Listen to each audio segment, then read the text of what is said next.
What up YouTube land, this is Tyconders doing another toy review, and this is for something I picked up recently off eBay. Now, it is a Loot Crate exclusive that was packed with, I think it was a Loot Crate Pro or whatever, the kind of second version of Loot Crate, not the basic one but the next one up.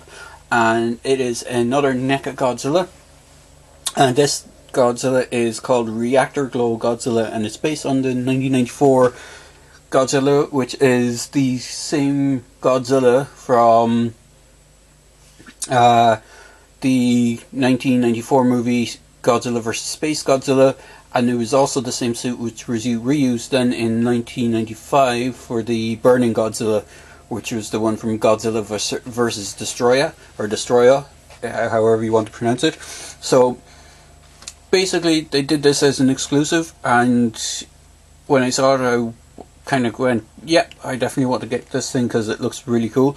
I already have a 94 or 95 Godzilla, and I'll show them when I'm doing comparison, but this is my first NECA version of this figure. The other one I have is the SH Monster Arts version of the same suit, but it's a good bit different. So onto the box itself first. So the box comes with it's very hard to see it in this light, but it shows up better on the camera. You have this Loot Crate exclusive, glows in the dark sticker, Godzilla, Reactor Glow Godzilla, and then the picture behind on the back of the box is a shot of the 1954 Godzilla. If I recall correctly, it's a shot of one, I think it's an X Plus model, or an actual model crate. It's not an actual film still. And then you got these burning buildings and stuff, and then the name Godzilla, well, down the side it's the Japanese, it's Gojira. And then flipping around to the back of the box, you have the Warner Brothers logos, NECA logos, then you have a picture of the figure itself. Let me see if I can bring it up. So it shows the figure that's contained in it with the kind of green stuff on it, and then you just got Godzilla logo at the bottom. So box aside, that is the main aspects of that box. The figure itself is really, really good. Now, when you do get the figure, his tail is unattached like this. This entire section of tail is all one bendy wire piece.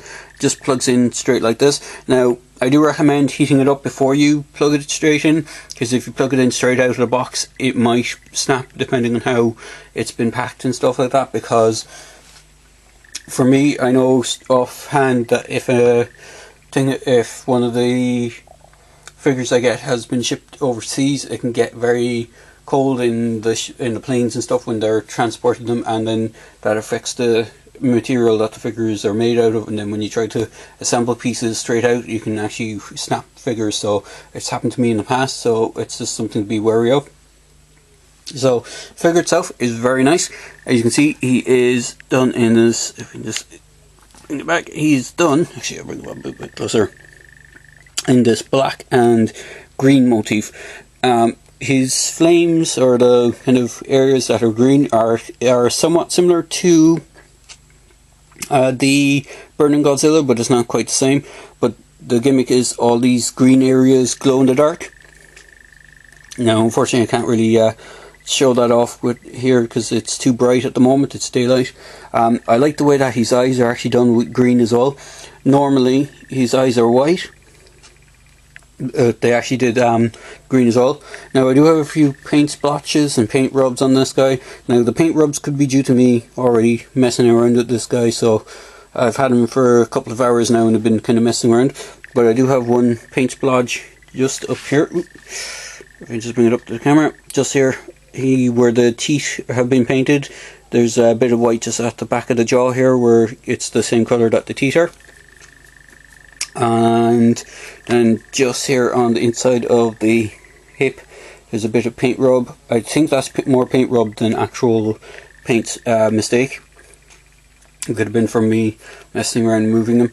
That is one thing I will say about this guy. Oh, and the other thing actually is the toenails. The toenails on this foot are somewhat different to this. There's a bit of paint rub on the nails here, and this one seemed to have, if we flip the foot around, You can see the paint is really thick on this side, but if I flip it around to the opposite side, it's very faint, so that seems to be a bit of an issue on this one. I would recommend, if you are intending getting this guy, just using them more of a display than anything else, because the more you use them, the more all this black that's on him is just painted on. So he's made out of the glow-in-the-dark plastic, with a few exceptional pieces, like the bottom of the legs here, the legs to the foot, the lower elbow to the hand, and the tail section are all the standard kind of Godzilla. Actually, the head as well is also a standard Godzilla head.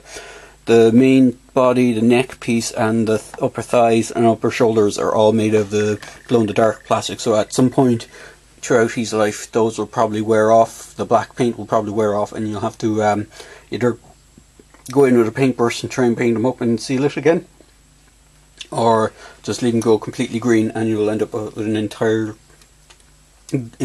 glow-in-the-dark Godzilla, practically, bar the lower arms and lower feet and the head and tail.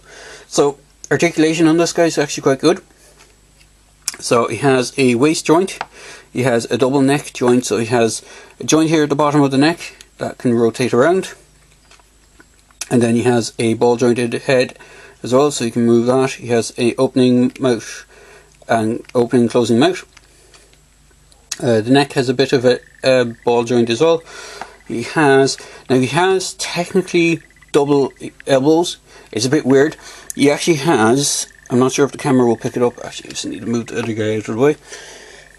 Just in here under his arm, he has a swivel just at the upper bicep, but there's also another joint here just underneath it. So he actually has, he actually has a secondary hinge there, and then a hinge at the elbow for an elbow joint. And then he has swivel hands with a hinge just on the 3 fingers as well. He has ball jointed shoulders, so he can go outwards as well, and you can get good range of movement. As I said, he has a mid crunch. He has ball kind of hinged hips. Now, they were really tight when I first got him, but I gave him a little dip in hot water, and it could also explain for a bit of the paint rub because of the hot water, but it softened up the joints a bit so he wasn't too stuck. So he has the range and kind of standard ball jointed hip. He does go forward and back, it goes side to side when he goes forward, but you can kind of rotate it a bit. Then you got a single hinged elbow or knee, and it has a swivel. And you got a ball jointed foot, so you can get some side to side, left and right, and up and down on it. And then you have the tail. So the tail here is 2 sections. Then you got another 2 sections, and then another 2 sections. The first section where it connects is a bit loose. On mine, kind of flops down a bit, but the rest of them are quite tight. And then you have the entire, as I showed up previous, he has the entire one section here which has the wire, bendy wire in it. I also like the way that they did the paintwork on the back. You can see the spines, lower spines, kind of go into this kind of whitey creamish colour, and it goes all the way down to the tip of the tail. And you can see just the first starting where the glow-in-the-dark plastic is actually painted. It actually has that colour on the spines as well, on the dorsal fins.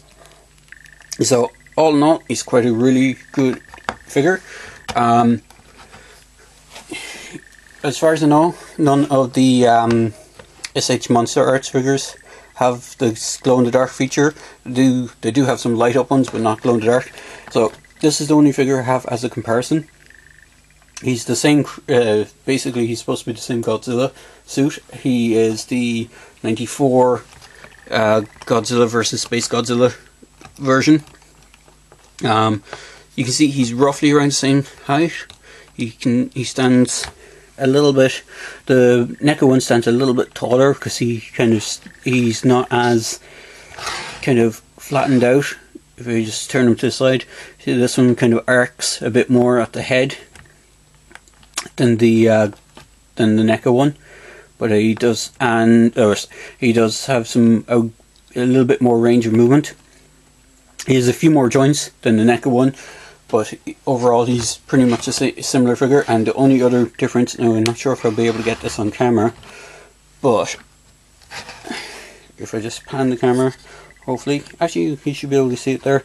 You can see the differences, the tails as well. One of the main differences, the Neca one has a really shorter tail. I mean, the SH Monster Arts one goes all the way to here, and most of the SH Monster Arts figure is actually all joints. The individual tail pieces are jointed, whereas this one is every double joint, and then you get to that one entire bendy wire piece as well. Overall, I really like the figures. One thing I always find funny about the SH Monster Arts, and this is the only one that I have, he has a really weird tendency of being able to make dislocate his bottom jaw and make him look completely like someone just smacked him straight in the face, which you can't do with the Neca one. But I don't know why you would want to do it, but I just find it kind of hilarious that he can make his jaw look like it's dislocated. Overall, he's a really cool figure. I do recommend picking him up. I'm not sure if you'd be up for getting the exclusive version, but either the standard 94 suit, which is just a plain, this kind of colouring, just kind of plain dark greyish black, charcoal grey colouring with the white spines. They do, Neca do make a version of that, or the Burning Godzilla, which is a pretty much the same idea as this, except translucent, kind of a translucent orange plastic for the main body, and there's black paint over it. Both are good figures. At the moment, they tend to be quite pricey on the secondary market. Initially, when Neca releases a Godzilla figure, they're around the $20 to $30 mark, but some of the older ones have now increased in price, so I think the 94, 95 Godzillas are now up to the $60, $70 mark. It's the same way that most of the Neca kind of figure lines tend to go, even with the Predators and stuff. When the first Predators get released, they're about $20, $25, and then they keep just jumping in prices the harder they are to get. But overall, it is worth waiting around, because sometimes Neca do a second release of these figures, so hopefully they might do a second rerun of the 94 Godzilla suit if you're really dead hard on getting one. Or check out their either their store on their own website or the eBay store. The only thing I would say is that for collectors such as myself, being in Ireland and in Europe, it is a bit harder to get Neca stuff, so you have to take into account the shipping costs of things as well when buying stuff from the US side of things. So there you go, guys. Just a quick video review for the Neca Neca Reactor Glow Godzilla.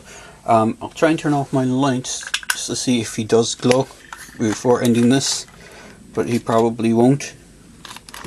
No, he doesn't really want to glow that much because it's too bright here at the moment. It's quite sunny, so you can kind of get the general idea of where his glowing parts will be, but unfortunately I don't have an image of how good they are. So there you go, guys. Hope you enjoyed this video review. As I say in my video reviews, if you like them, please feel free to click like. Feel free to subscribe to my channel, and feel free to leave a comment in the comment section below. Cheers, guys.